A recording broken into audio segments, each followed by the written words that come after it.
गोस्वामी तुलसीदास जी की पत्नी से मिलने गए। गोस्वामी जी सुनो, रात को आए हैं तुमसे मिलने, तुम्हारे बिना जी नहीं लग रहा है।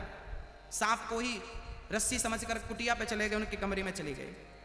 पत्नी ने क्या जवाब दिया? पत्नी ने कहा, जितना दिल मुझसे लगाए हो इतना भगवान से लगाते तो भगवान मिल जाते। लो, गोस्वामी जी को पत्नी ने ये जवाब दिया। अब बताओ, क्या गोस्वामी जी की पत्नी को ये जवाब देना चाहिए था? पति आया है मिलने तो स्वागत करो, सत्कार करो, पानी पिलाओ, पूछो कैसे आना हुआ, ये थोड़ी कि आए हो हमसे मिलने।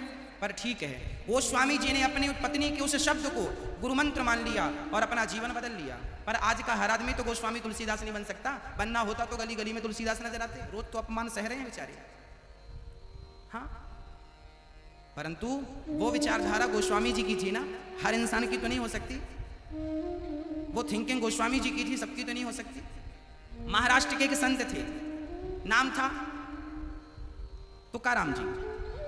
संत तुकाराम जी की पत्नी बड़ी दुष्ट प्रकृति की थी। संत तुकाराम जी सत्संग कर रहे थे, पत्नी आई, क्यों जी कमाते धमाते कुछ हो नहीं, बस बैठे गाल बजाते रहते हो। दो चार भगत बैठे थे। पत्नी ने कहा, सुना उठ के चले जाओ घर, तुम्हारे कोई काम धाम नहीं, निठल्ले बैठे रहते हो यहाँ। पत्नी आई और सबके बीच में पति का अपमान करके चली गई। निठल्ला है, बैठा है, कोई काम धाम करता नहीं। गई कुएं पानी भरने चली गई। पानी भर के आई, सिर पे घड़ा था, देखा तो फिर भी बाबा जी बैठे। बड़ा गुस्सा आया, बात नहीं मानता, पूरा घड़ा भरा भराया पति की खोपड़ी में पटक दिया। ले, पति मुस्कुराते हुए बोला, देखो जी मेरी पत्नी कितनी अच्छी है। पहले तो आई बेचारी, गरज गई, बाद में आके बरस गई। बादल तो गरजते हैं बरसते नहीं, पर मेरी पत्नी तो गरजती भी और बरसती भी बराबर है। ऐसी विपरीत पत्नी को पाकर भी तुकाराम जी भगवान का धन्यवाद देते थे। विपरीत थी पत्नी, बिल्कुल अपोजिट थी। एक दिन तुकाराम जी से कहा, जाओ कुछ कमा के लाओ। तुकाराम जी गए तो एक खेत में गन्ने की कटाई चल रही थी, तो गन्ने तोड़वाने लगे। तो खेत के किसान ने 4-6 डंडे गन्ने के दे दिए। बाबा जी तुम भी चूसना। बाबा जी 4 डंडे कंधे पे दबा करके ला रहे थे, तो बच्चे मिल गए। बाबा जी गन्ना दे दो, गन्ना। तो तुकाराम भगत आदमी थे, बड़े सज्जन थे, डंडा तोड़ तोड़ के बच्चों को दे रहे हैं। लो बेटा गन्ना चूसो, लो बेटा राम जी लो, श्याम जी लो, राधा जी लो, सबको दे। एक डंडा बचा।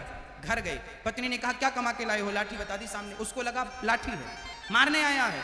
पत्नी ने छोड़ाकर बाबा जी की पीठ में जमाया वही गन्ना, और जब गन्ना पीठ में जमाया तो गन्ना टूट गया। अभी एक था, 20 से टूटा, 2 हो गए। तो तुकाराम जी सोचे, तुम कितनी अच्छी हो। मैं रास्ते भर यही सोचता आया कि गन्ना एक है, चूसने वाले 2 हैं, कैसे चूसेंगे। अब तुमने 2 कर दिया, एक का रस तुम चूस लो, एक का हम चूस ले रहे हैं। मतलब पत्नी ऐसी है फिर भी झगड़ा नहीं। देखो, आप इतने सहनशील हो जाएं तो आपका घर स्वर्ग बन जाए। सहनशीलता इतनी हो,